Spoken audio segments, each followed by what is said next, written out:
Okay, hold on a second, Keisha. Just let me ask Ronald exactly what's going on, because it takes two to tango, and I need to hear his side of the story. So she's driving me insane, got stress heavy on my brain. She keeps playing silly games, man, I'm about to bring the pain. We seem to fuss and fight every day and every night. Please give some advice so we can see the light, see the light.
What most of us long for above all else is security, the sense that we are, at last, safe on the earth.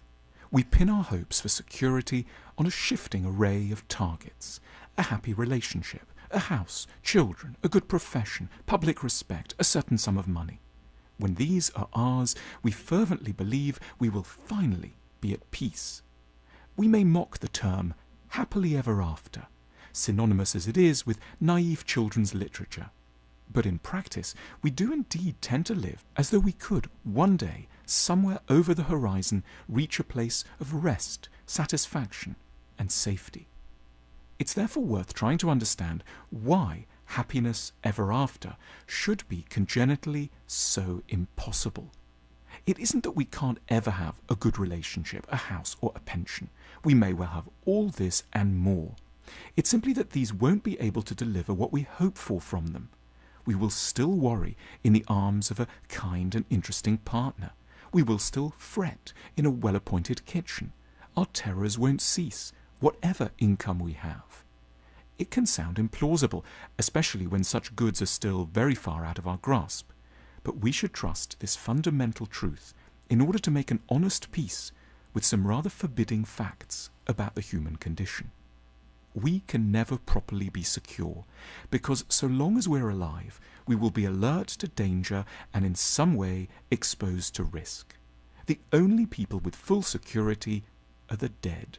The only people who can be truly at peace are under the ground. Cemeteries are the only definitively calm places around. There is a certain nobility in coming to accept this fact and the unending nature of worry in our lives.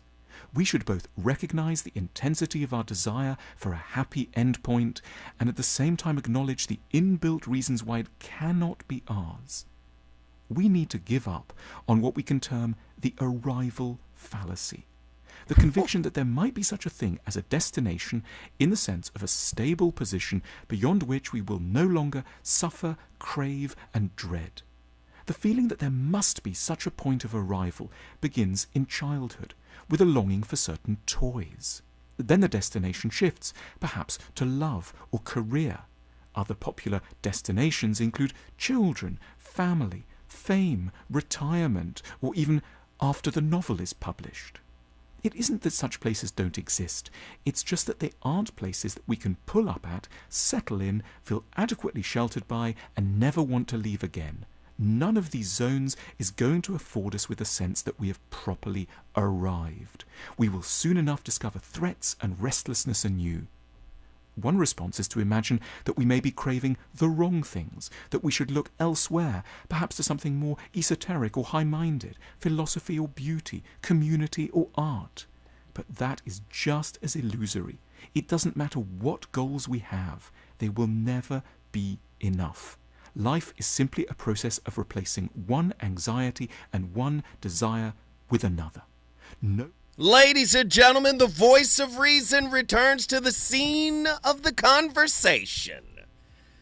And I'm here with another slapper. As long as I'm here, I'm going to disrupt. I think that is the spirit of KBLA. You think Destination Crenshaw is not disrupting the status quo? People thought they could go to sleep on Destination Crenshaw.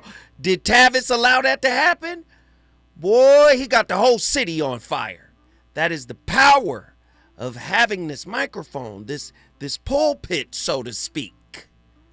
And when there's injustice, when there's wrongs, when there's a shirking of responsibility, what does KBLA do? We shake it up.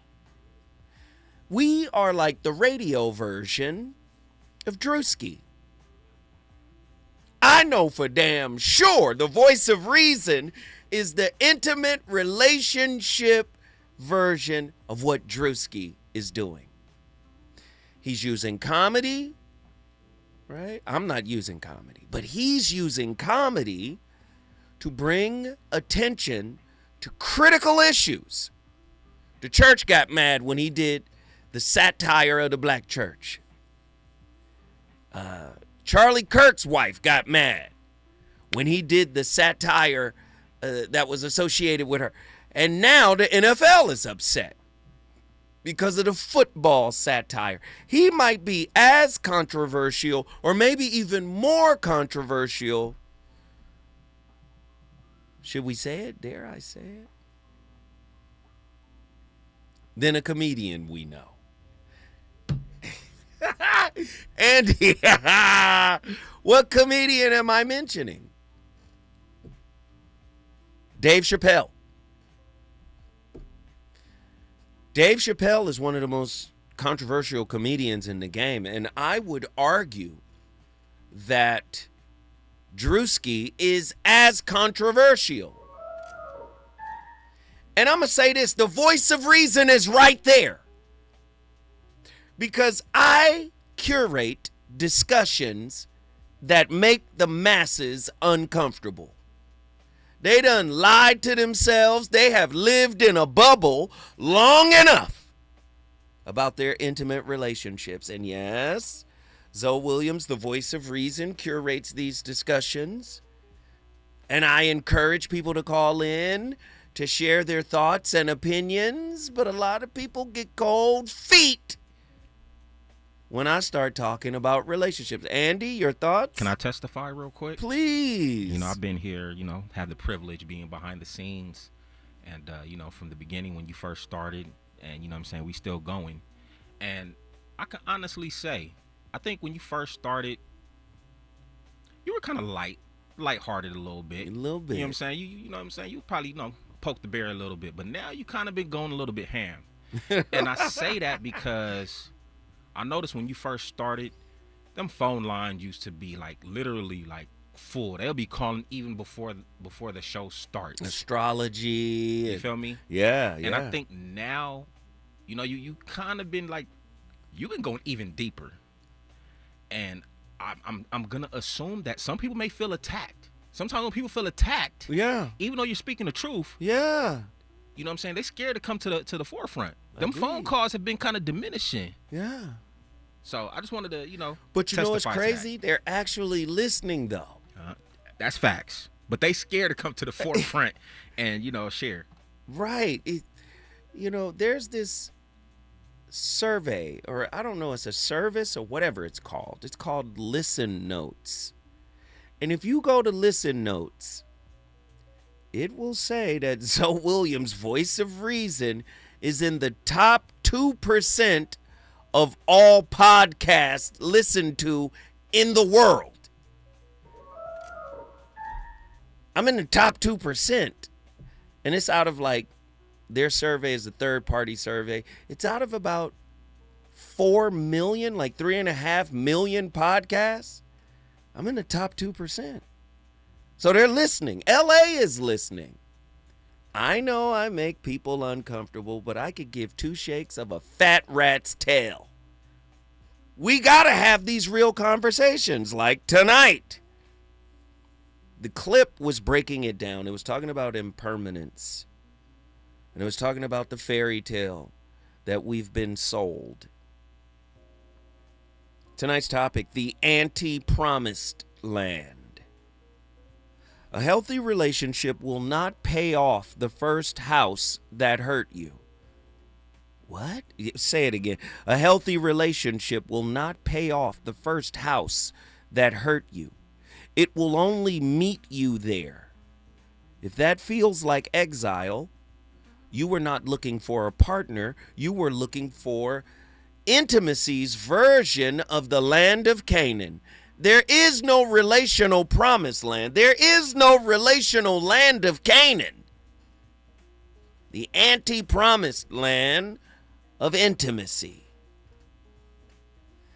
Your person is not the land of milk and honey. Presence is not a refund for the house that molded you. Yes, I'm talking about your primary caregivers. Stop calling arrival what is only collection.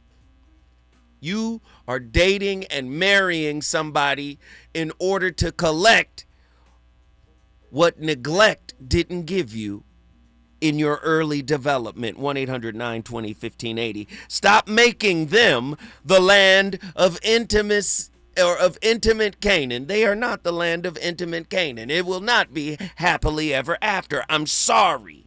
That's not how relationships work. Relating is not collecting what you never got. Presence is not a payoff. A body cannot be a country. And your hunger is still trying to annex one. Come on, 1-800-920-1580.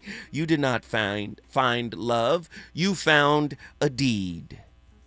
1-800-920-1580. Get to your phone lines. I want to talk to you. The promised land of intimacy is not a peaceful house. It is the fantasy that one person will end your wandering and cash the check the first house you were raised in bounced. Gosh. Are you with them in this room? Or are you occupying them as the last Canaan that might still make you whole? They are not the land of Canaan. They are not the promised land. I'm sorry to say so. The fantasy, the intimate promised land, right? The fantasy that one relationship can serve as destination, restitution, and proof of your value, proof of your worth.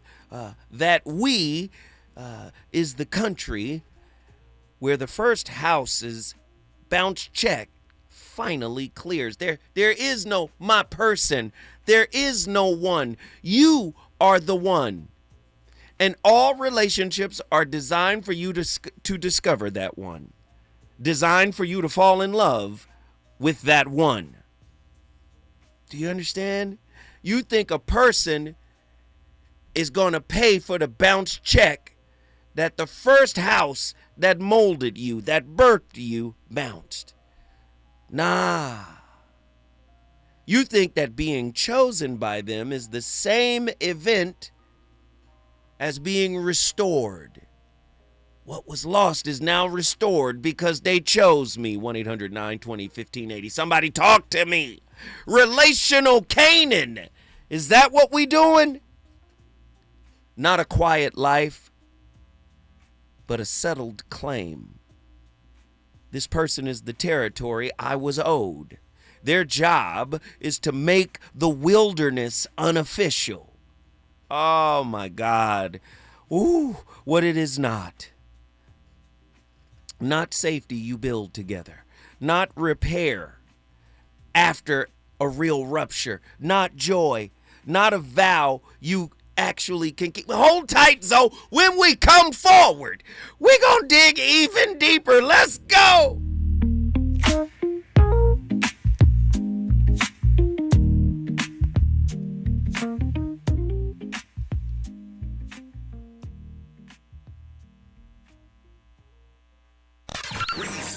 The reasons that we're here, the reasons that we fear, our feelings won't disappear.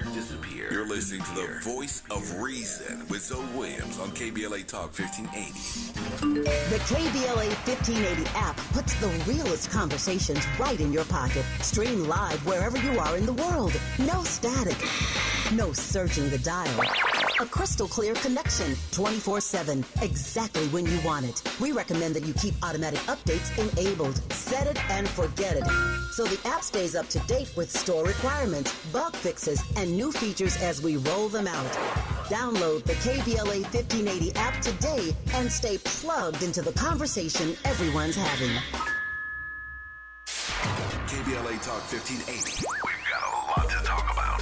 KBLA Talk 1580, connecting you with services and solutions. The BLM Center for Black Power is a hub for Black activism in the city of Los Angeles, a standalone nonprofit affiliated with Black Lives Matter LA. The venue is home to live events, meetings, and organizing drives for Black-led community-based organizations. It is also the base of operations for Black Lives Matter LA. Built on what used to be a nuisance property owned by an arms dealer, the BLM Center for Black Power is in the heart of Leimert Park and has opened its doors to everything from youth organizers to toy drives to film screenings and community town hall meetings. To make a donation or make a request, please visit blmla.org. That's blmla.org. This is a community call to action from KBLA Talk 1580. Let's do this. Los Angeles is listening, and finally, Los Angeles is being heard. This is KBLA Talk 1580.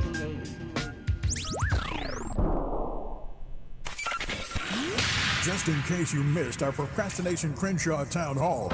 Seriously speaking, every Saturday when I hear the program about Altadena and how it may not come back, that's happening to us. This is the largest land grab since the gold rush in California. We have an EDD property, 59,000 square feet. Our elected representative determined that she should write a bill that would declare it to be surplus. So now guess what we're getting? Affordable housing. So I hope that we can start listening to one another, because there is a domino effect. If you don't care about us, guess what? We won't be here, and then you won't be here. Not letting them get away with anything. We're KBLA Talk 1580.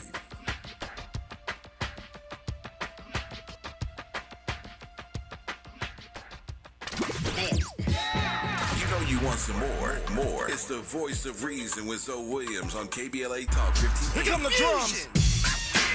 All right. Yeah. All right. Here come the drums.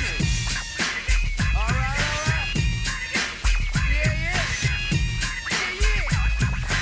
All right. Bass in your face, not an 8-track, getting it good to the woods. So the people give you some of that reacted to the facts that I kick in a stick, in a stay around, point to the joint, put the Buddha down. Don't get to the roots and giving it up. So turn it loose. Then again, I got a story that's harder than a hardcore course. Not the Holocaust, I'm talking about the ones still going on. I know where from that dumb bitty dumb from the base motherland. The place of the drum, invaded by the whack, did it whack? It fooled the black, it left us faded. King and Chief probably had a big beef because I'm back now. I grit my teeth. So here's a song to the storm, but the shake of a snake and a smile that went along with that. Get trusted. No.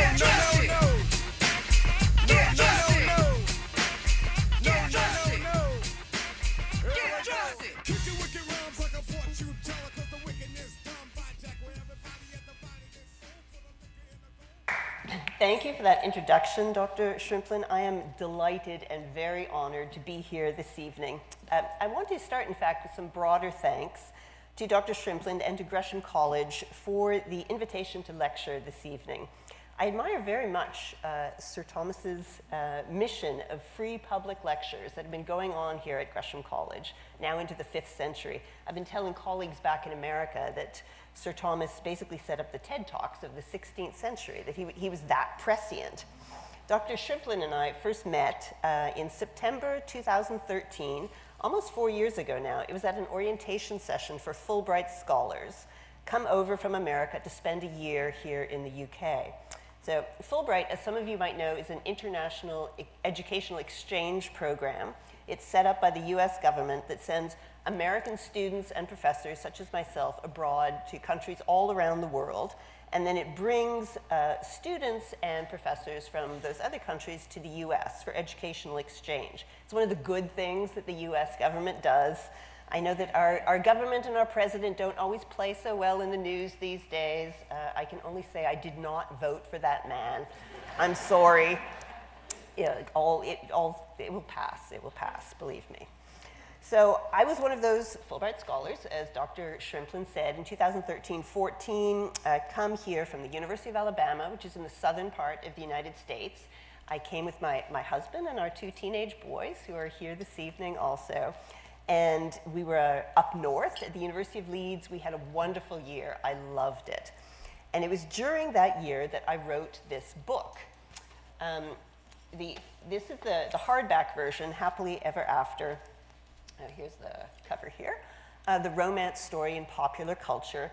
And I have some copies that are just hot off the press of the paperback. This is actually the first time I've seen the paperback edition myself. It just came out, and somehow you got it here in the UK before we did in the US. So I have some copies if anybody would like to buy one after the lecture, since they're brand new here.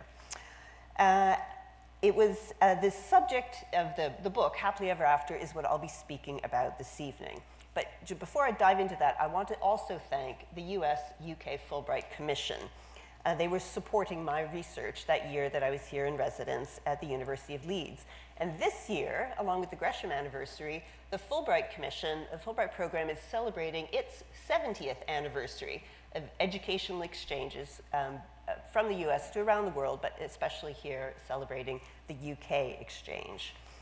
Not quite the 400 years of history that you have here at Gresham, but still an impressive 70-year history of education support. Current and former Fulbright scholars, such as myself, have a long history of presenting lectures here at Gresham College. Gresham and Fulbright partner in this way and share this common mission of supporting new learning and, a lovely quote from the Gresham website, contributing to society through education and debate, holding core values of freedom, of thought and expression. So I am very honored to be here at Gresham College as part of such an illustrious history of public lectures stretching now into its 5th century, as I said, and connecting my country with yours. So my talk this evening is going to delve into one of the most powerful and omnipresent cultural storylines. You all know it. Find your one true love and live happily ever after. I find this romance story fascinating.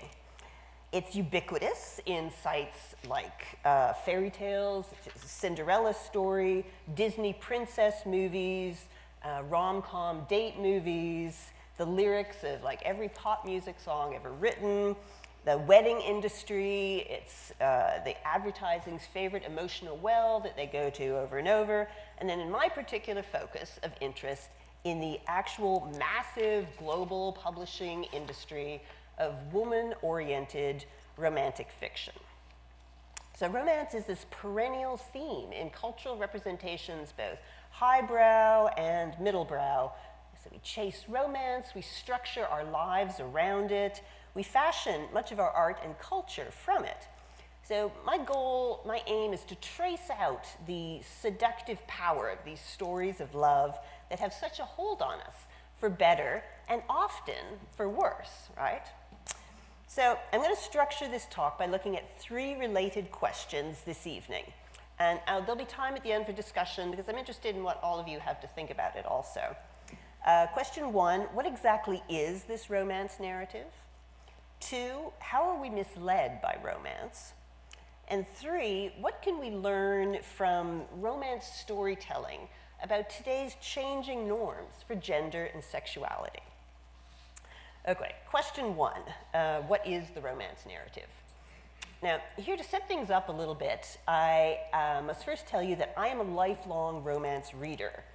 This is a habit that I acquired from my mother.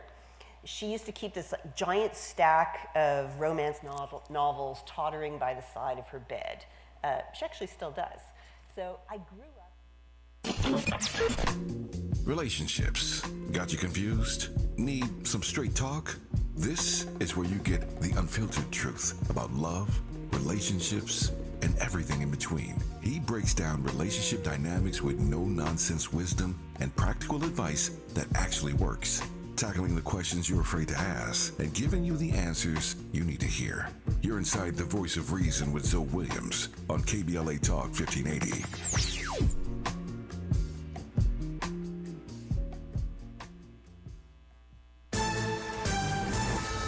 Esther Dillard with BIN News Now. Black New Jersey Congresswoman LaMonica MacGyver says her fight is far from over. A federal appeals court on Wednesday shot down her claim of congressional immunity in the case accusing her of assaulting ICE agents outside Delaney Hall during a May oversight visit. MacGyver says she has no intention of backing down.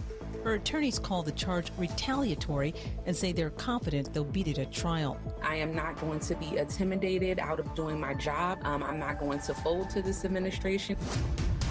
A ballistics expert is backing prosecutors in the Keefe D trial.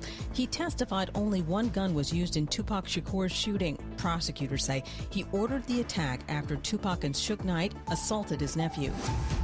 And at least 65 Americans are among roughly 1,000 people missing after deadly flash flooding in Nepal. Get BIN News Now on demand 24/7 on the iHeartRadio app. Compassion sponsorship means food, healthcare, education, and most of all, being known, loved, and protected. There are thousands of kids waiting over a year. End their wait. Sponsor a child with compassion today. Text the word radio to 83393. Noise in here this evening. And close the door, because we gonna party in here all night tonight. The choice is yours. They're all coming to one stage, one day, one event. Are you ready? It's the California Voices Town Hall and Ballot Forum, Saturday, October 3rd. Look who's talking.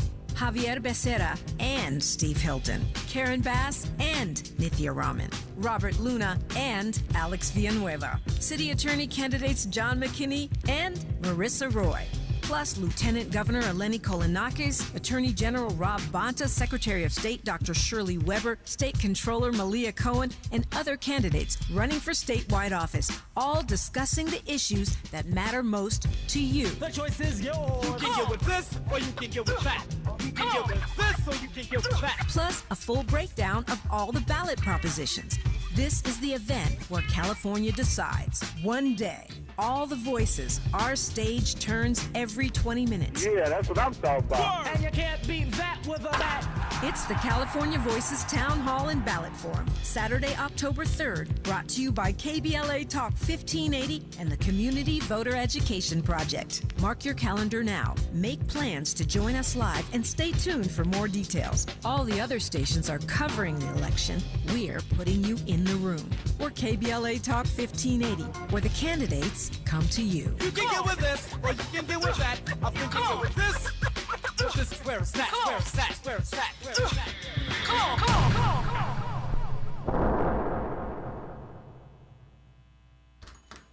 Knock, knock, Capital One Bank guy. Wow, Charles Barkley? I just moved into the neighborhood. Can I borrow some Wi-Fi? Sure, Chuck. That's what the Capital One Cafe is here for, open 7 days a week. Oh, can I use your ATM? My dog walker only takes cash. Anything for a neighbor. Can I try the catchphrase? Sure, take it for a spin. There's no fees and minimums on Capital One checking accounts. Nice, Chuck. I'll take it from here. Capital One. What's in your wallet? Terms apply. Visit CapitalOne.com/bankguide for details. Capital One and a member FDIC. KBLA Talk 1580. We've got a lot to talk about. KBLA Talk 1580, connecting you with services and solutions. At the heart of the Al Wooten Center's mission for good citizenship and academic excellence is a desire to ensure that every student avoids the kind of lifestyle and overcomes the kinds of challenges that led to the murder of Al Wooten Jr. In 1990, founder Myrtle Faye Rumpf opened the center in honor of her son's life. In 2026, they are serving more than 300 students in grades 3 through 12 annually online and on site at their youth center and other sites in the South LA area. The Al Wooten Jr. Youth Center takes a neighborhood approach to the revitalization and empowerment of a community in crisis. The Wooten Center provides free after-school and summer programs to help students in grades 3 through 12 attain grade-level proficiency and promotion, high school graduation, and college and career access and success. The Al Wooten Center focuses on academics, STEM, the arts, and so much more. Join them for an enriching experience that sparks creativity and nurtures young minds. Tap in at wootencenter.org. That's wootencenter.org. This is a community call to action from KBLA Talk 1580. You ready? Drop it. 2 shows, 1 Friday. All Amanda Seals. What's up, y'all? Catch me here on KBLA Talk 1580. First from noon to 2 p.m. And if you miss me, I'm back 4 to 6 p.m. See, this is where the conversation gets real. Ooh, and it gets good. So don't miss it. Fridays only on KBLA Talk 1580. You're listening to the Voice of Reason with Zoe Williams. Only on KBLA Talk 1580. It's yours. Whose world is this? The world is yours. The world is yours. It's mine, it's mine, it's mine. Whose world is this? It's yours. It's mine, it's mine, it's mine. Whose world is this? The world is yours. The world is yours. It's mine, it's mine, it's mine. I sip the Dom P, watching Gandhi till I'm charged and writing in my book of rhymes. All the words past the margin. The whole of mic I'm throbbing. Mechanical movement, understandable smooth issue that murderers move with. The thief's theme. Play me at night, they won't act right. The fiend of hip hop has got me stuck like a F pipe. The mind activation, react like I'm facing time like Pappy Mason. With pins I'm embracing, wipe the sweat off my dome, spit the phlegm on the streets. Suede Timbs on my beats makes my cipher complete. Weather cruising in a 6 cab, I'm on Taro Jeep, I can't call it. The beats make me falling asleep, I keep falling, but never falling 6 feet deep. I'm out for presidents to represent me. Say what? I'm out for presidents to represent me. Say what? I'm out for dead presidents to represent me. Whose world is this? The world is yours. The world is yours. It's mine, it's mine. Whose world is this? The world is yours. The world is yours. I'm Dr. David Snarsh. I'm the author of Passionate Marriage and Sexual Crucible and Resurrecting Sex, and most recently, I'm the author of Intimacy and Desire, which was just released. In the way that the human race has evolved, it is virtually guaranteed that sex is going to die in emotionally committed relationships. And you can either bail out or tell yourself you picked the wrong person, and if you just found the right person, they'd love all your flaws, and no matter what you did, they'd just think that you're the bee's knees. And that's the picture most of us have, we're supposed to have in childhood, but that's not marriage. Marriage, people get fed up with you leaving your socks on the floor and having all your little habits, and they get tired of telling you that you're wonderful and propping you up, and they want you to stand on your own 2 feet and be a whole man or be a whole woman. And we usually get angry about that kind of stuff. It doesn't fit our picture. You know, we sort of have the picture of while we're single, I have to take care of myself. Once I get married, you ought to take me any old way I am. That's known as loving me. And one of the things sex and marriage and intimacy will teach you is love is not accepting you any old way you are. When people get married, you get married for better and worse, and sickness and in health. But that's not an excuse to screw off, get sloppy, get fat, and not take care of yourself and not be an interesting person.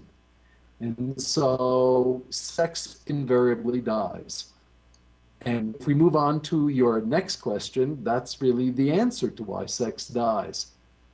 All around the world where rape is not allowed, and women are allowed control of their own body, all around the world from time immemorial, It is the low desire partner that always controls sex. Now, you might think God's passive aggressive or Mother Nature has a sense of humor. Maybe what she should have done is made the person who wants sex the most the person who's in charge. And the high desire partner says, let's have sex. And the low desire partner says, aye, aye, sir, just whatever you say, that's what goes. And it doesn't work that way. So what happens is most of us are going through the struggle of, I want to be with you, but don't tell me what to do. And because the low desire partner controls sex, when the high desire partner says, let's have sex, and the low desire partner says, well, I'm not so sure. And the high desire partner says, well, then you don't love me enough. That's the end of sex. When it gets to be, prove that you love me. Andy, who was that? David Snarch. He sounded very snarchy. Listen, I'm bringing clinicians from all over the place. Philosophers, psychologists. I'm bringing them from all over the place. Mystics, gurus. I'm bringing them from all over the place. You know why? Because we need a diversified portfolio of perspectives. Listen, my person. Oh, that's my person. That's the one. Really? The one that's unhealed? The one that's self-avoidant? That's not going inside, dealing with their demons? That's your person? I'm not saying it can't be. I'm not trying to pathologize. What I'm saying is, if you knew what you had to go through, right, in order to really live this fantasy with this person, would you do it? Would you pay the cost? And if you would, maybe you really love. Maybe you truly love. Right? But we live in a transactional society, and really relationships has been about what's in it for me. Right? And then, in alignment with tonight's topic, the person as the promised land. Whatever I didn't get from that early developmental home that made me who I think I am today. Now my partner is on the hook for that. They become the physical manifestation of the land of Canaan. The land, or the person that provides the milk and honey of happiness.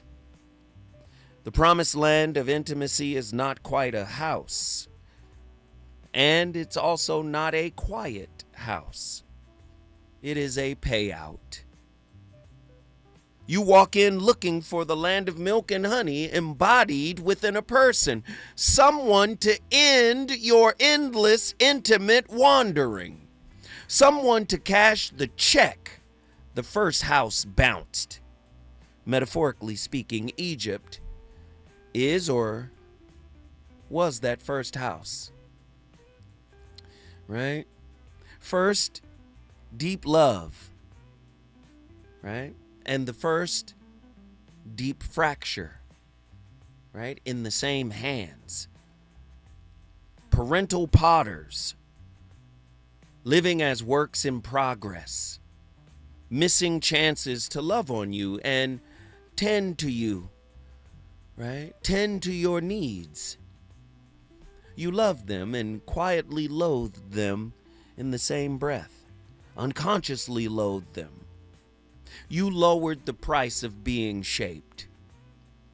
The labor was the cost of the strategy you had to develop, which let you keep your love for the parental potter's hands while surviving the mess their inner brokenness created within the environment as well as within your chest. Canaan is the fantasy that one later body will be seen as your ultimate exodus. They're going to show up the way the beginning didn't. They're going to love me fully That's the love I've been seeking. That's the love I believe is for me. That's the love I say I deserve. No one ever taught me to look inward and pour that love into me, cultivate that love into. Nobody told me to do that. Right? Disney named that person Happily Ever After. Spacious, sweet, right? An opportunity to rest from that labor. Needs that no longer have to go on sale. No more exposure, no more self-knowledge. Happily Ever After shrinks the responsibility of a holographic relational environment. That environment is a crucible. I've been saying it all week long.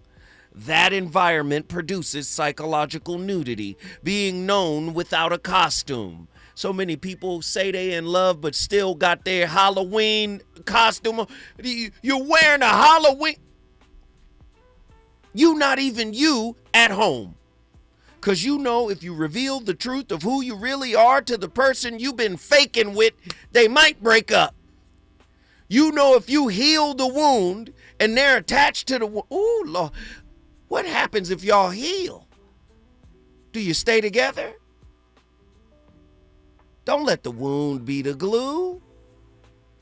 Gosh.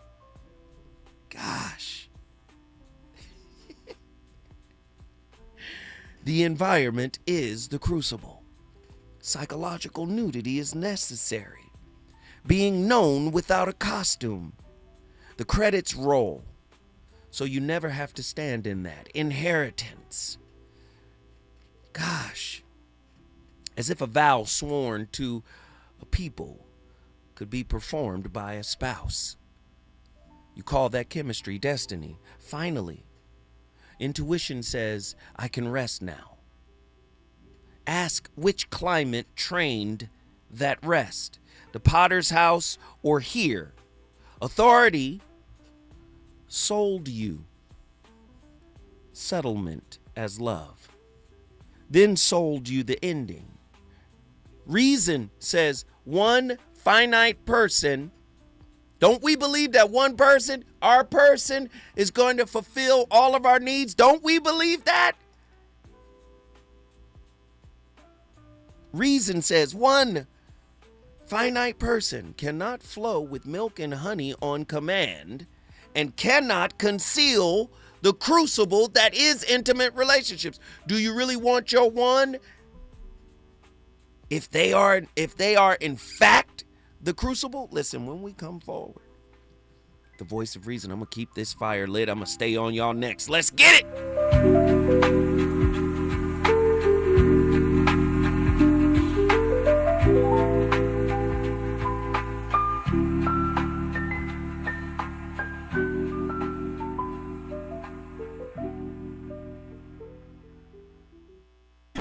Is it good to you? More Voice of Reason with Zoe Williams when we come forward.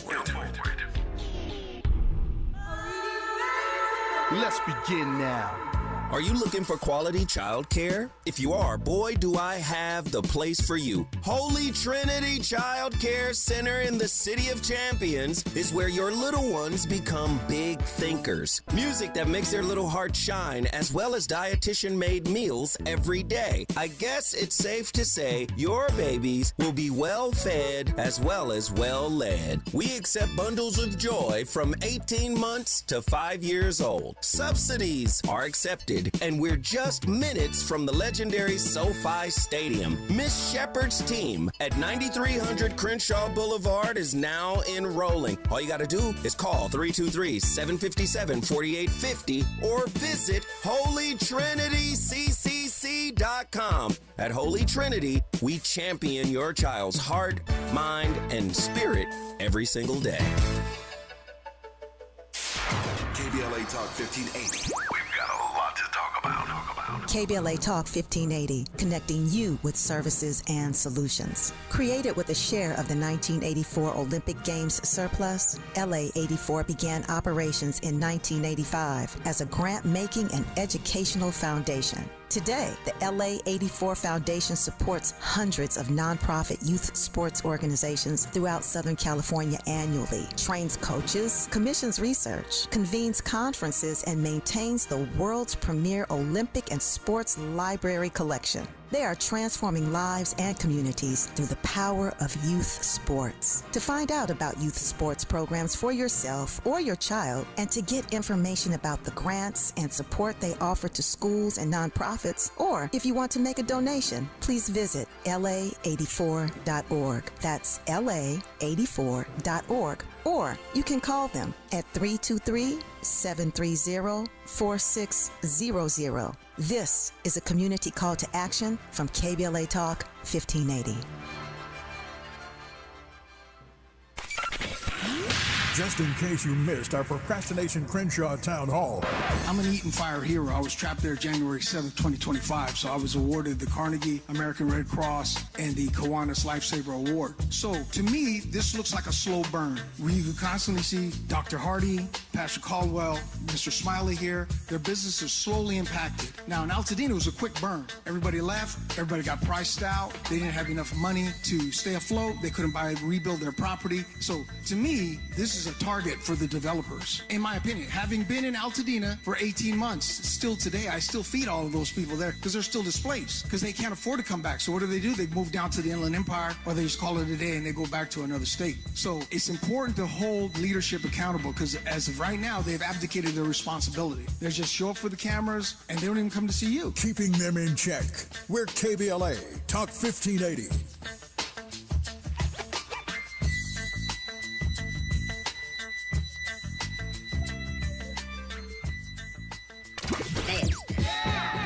You want some more? It's the voice of reason with Zoe Williams on KBLA Talk 1580. Ooh, yeah. Do you mind if I tell the truth for a second, y'all? Tell the truth. Yeah. No. Maybe I deserve to wonder who's calling so damn late. For you to say I'm tripping, just a homie from upstate. Said it's just a homie. Don't he know it's 1 o'clock in the morning? You say it's cool, baby, it's cool. Maybe I deserve for you to say he's coming into town. Later on this evening, and he was just wondering if you and him could hang out. Hey, Andy is on fire right now. I don't like it. No, I gotta trust you. I feel like having an impromptu verses. Cause I know it's true. Hey. For you to go out and find some other guy. Maybe I deserve for you to stay out with them all night. Maybe I deserve for you to do all the things I did to you. Maybe I deserve. Oh yeah. Maybe I deserve. Oh yeah. There you go, Andy. There you go. I gotta do it. Andy's playlist is on fire. Look at these records. What have they done to us, Andy? Maybe I deserve. From me? From her? Here we go.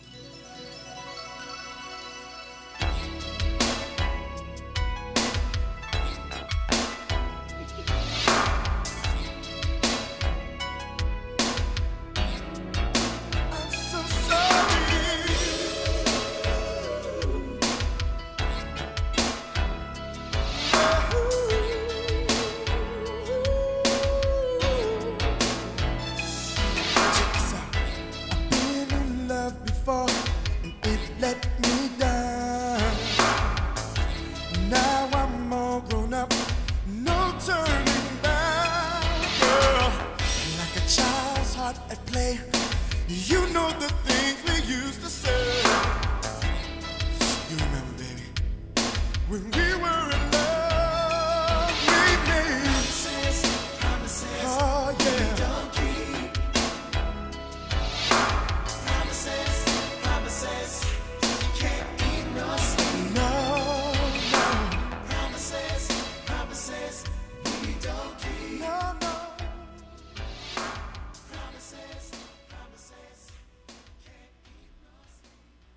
The fairy tale industrial complex has been lying to you.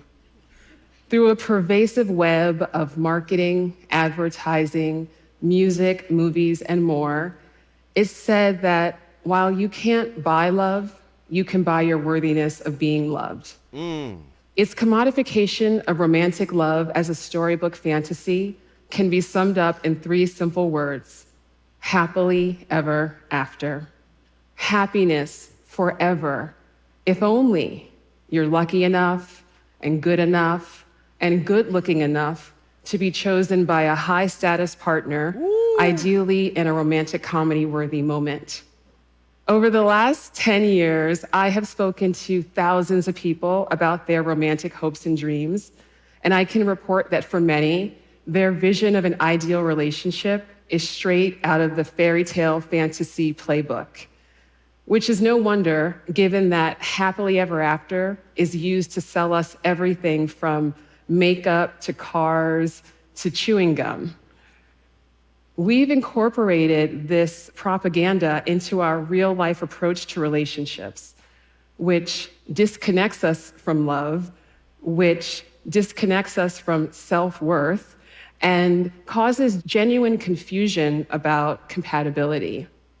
Instead of making us feel that love is an abundant, infinitely renewable resource inside of us, which it is, it tries to convince us that love is external and scarce. Wow. It's time to consider a new possibility for our collective romantic future. Andy, who One is this? that centers... Who is this? Francesca is cooking. She said love is an infinite, renewable resource within us. So how in the Sam hell, can we be running around here talking about love ain't enough? Clinicians are doing it too. It's because, please understand this. Please understand the scientific method. Psychology is a science. And if it's a science, it has to use the scientific method. Right? In other words, whatever the phenomenon is, right? This empirical phenomenon, we need to be able to observe it. We need to be able to study it. We need to be able to control whatever. You can't control spirit. Love is spirit.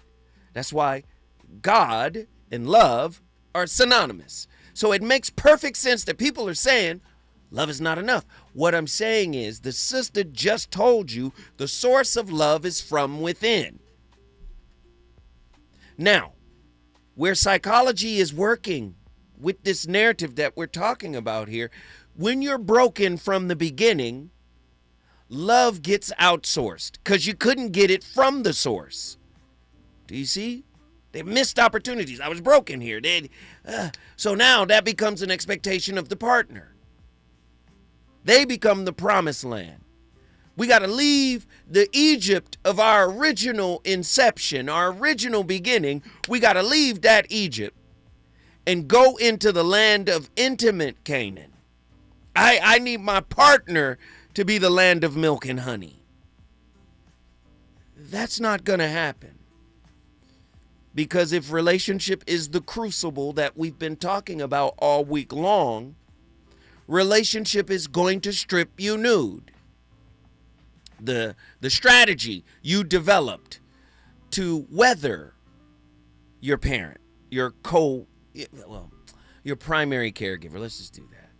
The original environment, I call it the mother room. The first room that birthed you. So whatever coping mechanism you developed, strategy, survival strategy you developed, which John Bowlby considers attachment theory a survival strategy. Whatever you needed to survive them and still love them at the same time, you carry that into an adult relationship. You don't know how to turn it off. So now the partner has to show up in ways that maybe you don't even know how to articulate. Do you understand? The parental potter's house. The hands that molded you. The real breakup starts there. Listen, when we come forward, the voice of reason will continue setting this conversation on fire. I'm having a ball.